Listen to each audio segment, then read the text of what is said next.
Good morning. So this building right here, I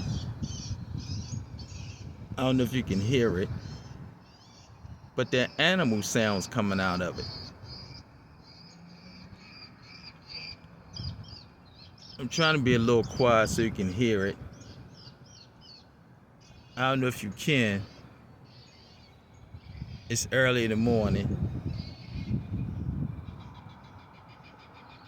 Now I hear monkey sounds and bird sounds.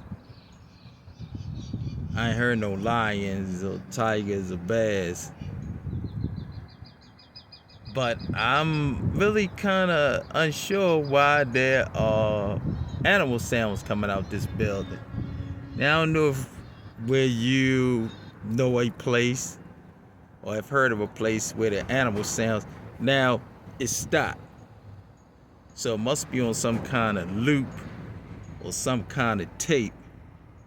Maybe it'll start up again before I shut this video down. I don't know if it's to keep people calm or to put people in a relaxed state.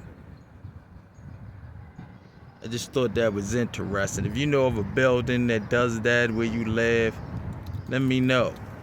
Because I don't know why. Like I say, maybe it's to help relax people.